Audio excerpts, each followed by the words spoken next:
Episode 22. What you can do to stop time from flying by you.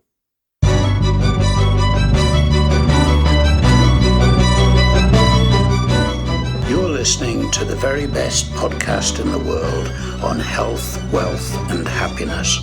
Please remember to leave a review and share with all your friends and family.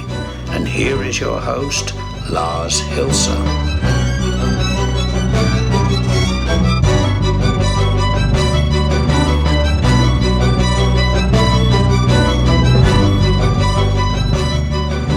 You know, that rant from yesterday just felt fucking good. The Care Bear Society is something, I don't know, for some reason I just can't get used to it, and I don't see how we're going to make those great achievements that we did in the past 200 years if, a society goes down the road of making adventures interesting. I think it's a society worth being destroyed, and that's left as being the last and final adventure of such a society.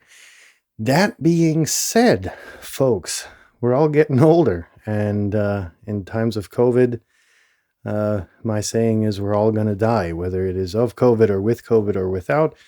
I think that's the only certainty in life, as I stated yesterday. But there's a phenomenon which I think every one of us has noticed, in that the time until you're 18 or, whatever the age of maturity is in where you are, is just so fucking long, and then you are 18 and all of a sudden you're allowed to do pretty much everything. And then come all of the rules and regulations and obligations and whatnot, and you're like, oh fuck, I want to go back. Because with those rules and regulations, and as you get older, it appears that time is going much faster. Days pass much faster, years, months become years immediately, and it's like, wow, shit, I gotta buy Christmas presents again. We just had Santa Claus here yesterday. That's the perception that you get. And the older you get, the worse this phenomenon gets. Now, I'm not going to, or my intention is not to, set you up with negative thoughts, because that's not the reason. It's just a scientifically more or less validly explained phenomenon. And here is why time starts to fly, presumably, as you get older. Now, a lot of the shit you do during the day is repetitive. You have your routine, you have your wake-up routine, you have your go-to-work routine, you have your routine at work, you have your routine at lunch. Friday is pizza day in the canteen, or whatever. On the weekends, you do your hobbies with your friends that you've had for probably a decade or two or three or four, depending on how old you are. And these routines are the shit that gets you going. Because if you look back at your younger self, there was excitement. There was a lot of new stuff happening to you. And you tried out a lot of new stuff. Every single day was exciting and new, and you learned stuff, and all of the stuff that you learned very soon became a routine. You're used to it. You can do it. You've done it 100 times. What could possibly go wrong? Yada, yada, yada, the whole ordeal. For me, this didn't start until my mid-30s, when I quit work and kind of settled down. When every day wasn't, where on the planet am I going to be today? I have to catch my flight, which is different from the one I caught last week. And I'm going to a different place altogether. And I'm on a new airline, and I meet new people constantly. I exchange experiences and thoughts with them. my thoughts get enriched, my mindset gets improved, and so on and so forth. So for me, this started to happen in my mid 30s when all of a sudden came this, I don't know, train hitting a wall phenomenon. When I went from doing several projects around the globe pretty much at the same time, spending shitloads of time on airline flights, on other flights, in the hotels, constantly changing hotels. And then all of a sudden it was like, boom, you're in the house, stay there. That was like a totally freaking new experience. But it came with a few perks in that it's a very large house, it's a very old house, and there's tons of stuff to do. And you always have to find new ways to do them because you're building new stuff, you're repairing stuff, you're maintaining stuff, and all of that, inevitably leads to you constantly learning and figuring out how to do things better and improving and that whole ordeal. So it's about breaking the routine that's going to decelerate your life. Because with picking up new stuff, you have to learn again. You have to learn from experiences that you make. You have to figure out, like I said, how to do things more efficiently, how to do things better, and how you can improve the result, how you can decrease the time till you get to the result. And let me give you a shitty example. I mentioned last Friday in the exercise maximizing personal productivity, that thing with listening to podcasts while you're doing stuff. And we live pretty much in the forest, which means that at the end of the year towards autumn and in autumn and even into winter, we have tons of leaves falling from trees into our yard, which needs to be taken care of and gotten rid of, because if you leave it there, it just messes up the entire garden, blah, blah. So first year I took, a rake, and took care of the leaves that way. Took me ages. The year after that, I became clever. I bought a, leaf blower thingamajigger, electricity powered, and blew all the leaves into corners, then put them on the tractor, drove them into the woods, and that was it.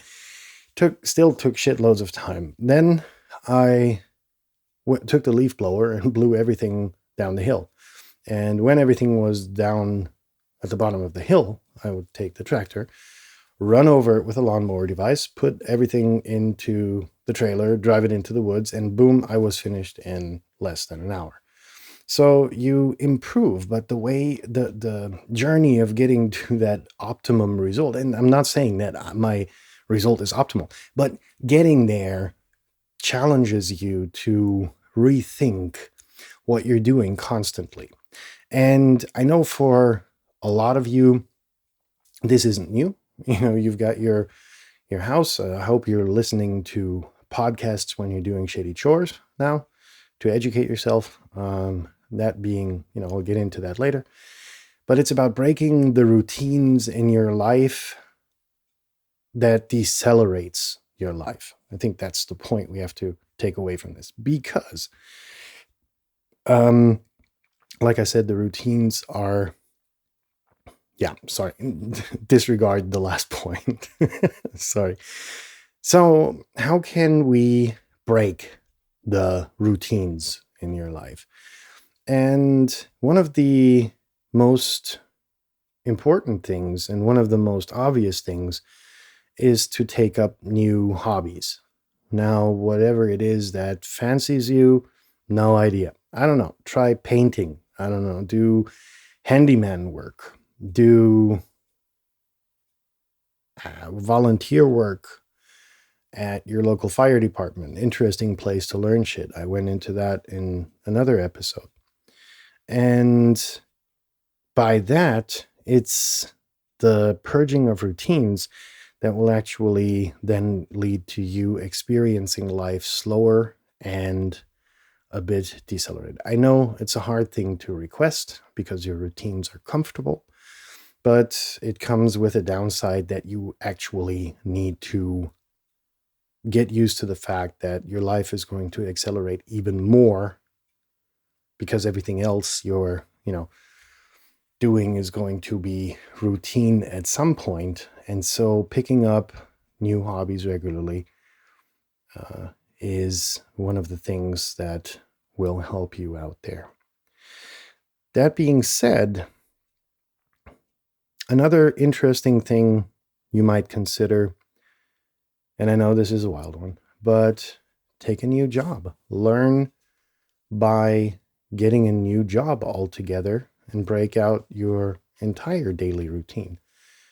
Kill it at the root. And then, if you have a new job, and I'm not talking about changing the company, doing the same shit you did, educate yourself further, because the more stuff you learn, the more exciting your life gets. And that was just my experience, from the different lives I mentioned in the Q4L episode a week or two ago on Wednesday, where I said, I think the most interesting bit in my life, or in the lives I have lived so far, is that with every new life I started, I learned so incredibly much. And last Thursday, I went in the episode called Passion. I went into being passionate about what you're doing. And I think that's another thing which might lead you to contemplate to change your job, because I know that a lot of you are unsatisfied, at least in your job, and want to change. And if it's not to excel your career, it's just to do something different. And with this difference, again, you're purging routines in your day, and even more so than taking up a new hobby, in that you need to get up at a different time. But it's going to be so exciting because you're going to be learning something new. It's not like you're going to the office and, hammering your stamp on procedures that you've been used to for a decade, but you're going to learn something entirely new. And life is really about that. That was, for me, I think, one of the most motivating things in the lives that I've lived, is every new life or phase of life, because at the end of the day, it wasn't a new life. I just like to call it that because there's such radical changes in there. But in these life phases, it was like, okay, you're starting new, you're starting to learn something new, and you get to apply this knowledge within a breathtaking amount of time. And that's so cool and only achievable by passion. But with this passion that you develop for something, you're also going to be purging the routines that I just mentioned, which lead to the fact that your life gets faster. It's a difficult decision to make, I know, but if you're at a stage where you're unsatisfied, what's worse than being unsatisfied? There is nothing. And if you move on in your career into a new phase of life, consider a new job. And I'm not talking a new employer, I'm talking about a new job altogether. And this transition, this learning period, will slow down your life so incredibly much that I think it's going to be much more rewarding than spending another 25, 30 years inside a work environment where you're unsatisfied with the entire situation. Your colleagues are shitty because you've heard all of their stories over and over again. You know where they go on vacation. You know they're scoring in golf, and you know everything about them, really.